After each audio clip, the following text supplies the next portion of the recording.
Mais qu'est-ce qui se passe? Qu'est-ce qu'on fait là en cours de semaine? C'est pas le débrief hebdo, c'est pas le crypto hebdo, mais il y a des vidéos en plus. La lumière fut. On va s'intéresser à quelques actions et aujourd'hui, gros dossier. Parce que Ubisoft est en pleine tempête et ça date pas d'hier. Alors il y a eu des succès légendaires comme Assassin's Creed, on va en reparler, des flops. Mais aujourd'hui, en 2025, que vaut vraiment cette entreprise? Alors on va tout décortiquer, valorisation, les derniers chiffres, les dernières news. Il y a du lourd, mais pas que dans les dettes. Alors Ubisoft a été fondé en 1986 par les frères Guillemot, made in France, accessoirement mondialement connu. Alors il y a eu des licences cultes, comme on l'a dit Assassin's Creed,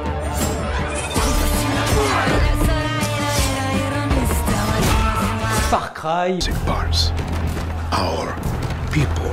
ou encore Rainbow Six.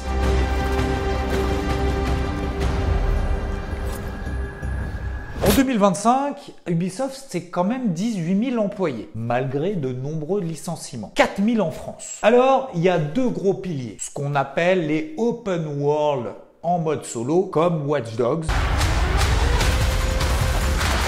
ou live services comme Rainbow Six ou The Crew. Alors derrière ce succès pendant des années et des années Ubisoft, aujourd'hui il y a des galères et pas qu'un peu. Alors en termes de valorisation, c'est assez simple. Depuis 2021, l'action a perdu 85% de sa valeur. Ouais, ça pique. Gros headshot dans la gueule.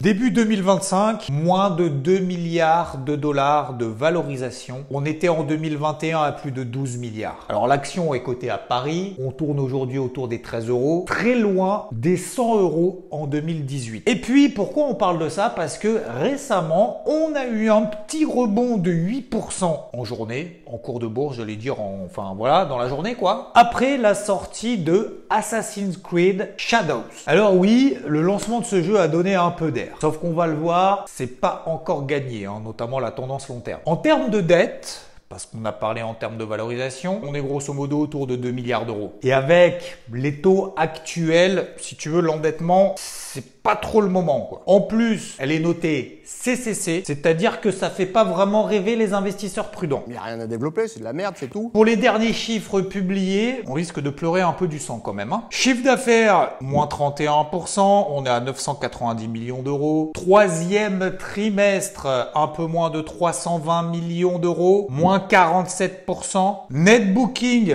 un peu en dessous de 1 milliard d'euros, mais en baisse de 35%. Et ensuite, on a également les ventes des anciens jeux, moins 27%. Ah oui, pardon, les net bookings, c'est quoi? La minute pédagogie avec Xavier Fenot. En fait, les net bookings, c'est ce que les joueurs payent. C'est très utilisé dans le monde des jeux vidéo en termes commerciaux parce que ça permet de mesurer les ventes physiques et numériques, les abonnements, comme par exemple Ubisoft Plus, ou encore tout ce qui est achat in-game.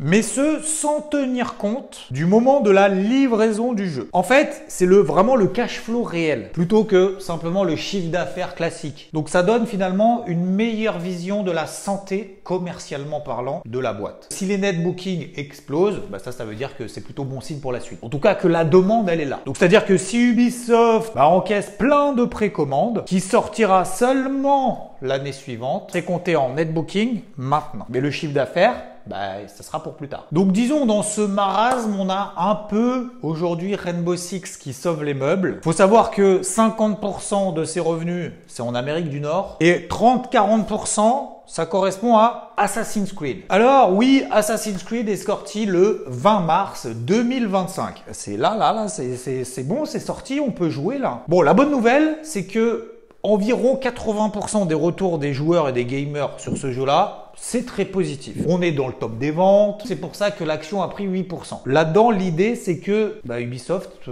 compte tout simplement sauver son chiffre d'affaires annuel avec ça. Voilà, ni plus ni moins, on va pas tourner autour du pot. Donc oui, ça permet de respirer un petit peu, mais la question, c'est est-ce que ça suffira? Alors oui, concernant les flops, on a eu Star Wars, donc le lancement a été complètement foireux, il y a eu plein de bugs, il n'y a pas eu de vente et tout, c'est catastrophique. Et on a eu aussi X-Defiant, donc ça, c'est un clone complètement raté de Call of Duty que tout le monde connaît. Et ça, hop, fermé fin 2024, ça dégage. C'est de la merde. Donc du coup, Ubisoft a dû s'adapter. On parlait tout à l'heure de licenciements en janvier 2025. 185 licenciements. Et objectif, même si c'est un petit objectif foireux quand même, en 2 ans, 2000 licenciements. Donc là, ça réduit la voilure de partout, que ça soit San Francisco, Düsseldorf, Osaka. Et disons qu'en interne, l'ambiance est pas folle, entre harcèlement, ou même des agressions en 2020, des grèves en 2024. 700 employés sont rentrés quand même en grève contre l'obligation de revenir au travail. Ça donne envie. Alors, il y a eu quand même quelques tentatives de mouvement avec Tencent qui a injecté 300 millions d'euros. Ça, c'était déjà en 2022. C'était dans la holding des frères Guillemot. Alors, l'objectif, peut-être, c'est de miser sur la Chine, se protéger contre des OPA hostiles, puisque oui, il y avait des rumeurs d'OPA, de Electronic Arts, Microsoft. Bon, les frères Guillemot, a priori, pour le moment, ils sont pas prêts de lâcher l'affaire. Ça reste vraiment que des rumeurs. Et quand tu regardes le cours de l'action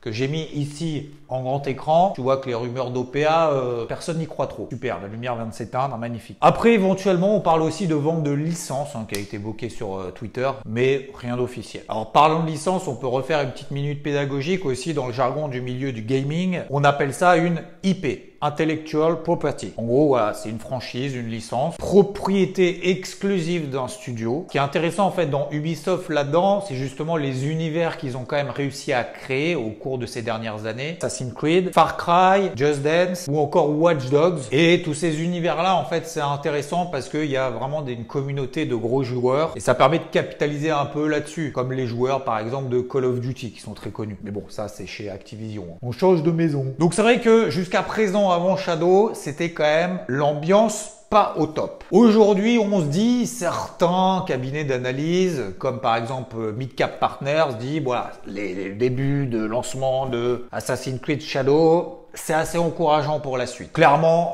la boîte est ultra endettée. On va pas se mentir, on est un peu là en mode all-in. Ça a intérêt à marcher ce truc-là parce que sinon, avec tous les fails qu'ils ont balancés ces derniers mois, ces dernières années, tout repose là-dessus. D'ailleurs, en termes de perspective, 900 millions d'euros de net booking attendus pour Assassin's Creed Shadow. Et ça, c'est pour le 4e trimestre. Donc, soit ça passe, soit c'est foutu. Donc je le disais, il y a aussi éventuellement les perspectives de rachat, il y a eu des rumeurs à un moment donné de création de nouvelles boîtes pour redorer un petit peu l'image. Mais c'est vrai qu'aujourd'hui, l'industrie du jeu vidéo, il y a énormément de concurrence. Et puis les joueurs, à un moment donné, voilà, tu les déçois une fois, 2 fois, ils reviennent plus la 3e fois. Ça y est, c'est foutu, je passe à autre chose. Donc oui, pour les investisseurs, clairement, il faut que ce jeu cartonne et que derrière, il y ait des annonces stratégiques qui tombent. À ce moment-là, on peut effectivement entrevoir la possibilité d'un potentiel de rebond. 10% de hausse, et on va le voir juste après sur le graphique,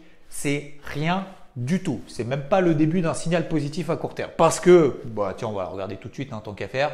Il faut déjà que l'action passe les 15 euros. Déjà, ce serait déjà peut-être pas mal à court terme. Et encore, si on regarde sur des unités de temps un petit peu plus longues, on regarde la MM20 Weekly qui tout simplement traduit, matérialise cette tendance baissière. Là, on est sur du 17 euros. C'est-à-dire qu'à partir d'aujourd'hui, il faut que l'action prenne combien d'ailleurs 30% pour commencer à passer d'une tendance baissière à une tendance neutre. Donc autant te dire qu'il y a du chemin. Et puis alors là, pour retrouver les ATH, faut faire du x7. On n'en est pas là, loin de là. Donc aujourd'hui, pour répondre à la question, faut-il investir dans Ubisoft? Clairement, pour le moment, à long terme, c'est très compliqué. À part de dire que son niveau de valorisation par rapport à ses concurrents, clairement, ça s'est effondré. C'est pas cher. Mais c'est pas parce que c'est pas cher que forcément, demain, ce sera nettement meilleur en termes de tendance. Et c'est pas parce que c'est pas cher qu'il faut forcément acheter parce que ça va monter demain. Pour ceux qui veulent trader et qui veulent prendre vraiment beaucoup de risques, effectivement, on peut se dire après 85% de baisse, il commence à y avoir un petit frétillement avec sa dernière sortie. Je mets un petit ticket, je prends du risque, pourquoi pas? Mais attention, parce que ça va rester encore très volatile et on est encore clairement dans des tendances de fond qui sont largement baissières. Donc, il faut vraiment faire attention à ça. Donc oui, Ubisoft, une marque légendaire qui est en train aujourd'hui de jouer sa survie. Assassin's Creed Shadow pourrait être son sauveur. On lui souhaite en tout cas un bon succès, au moins de remonter la tête à la surface. Mais malgré ce petit rebond qu'on a eu à court terme, c'est pas gagné. En tout cas, on se tient au courant. Voilà, petit format que je teste entre débrief crypto, débrief hebdo, messieurs, dames. Merci à tous en tout cas. N'hésitez pas aussi à donner votre avis là-dessus en commentaire pour les gamers, les joueurs d'Assassin's Creed, pour ceux qui l'ont essayé. Satisfait, pas satisfait, confiant, pas confiant. On se retrouve très vite. Merci à tous. Ciao.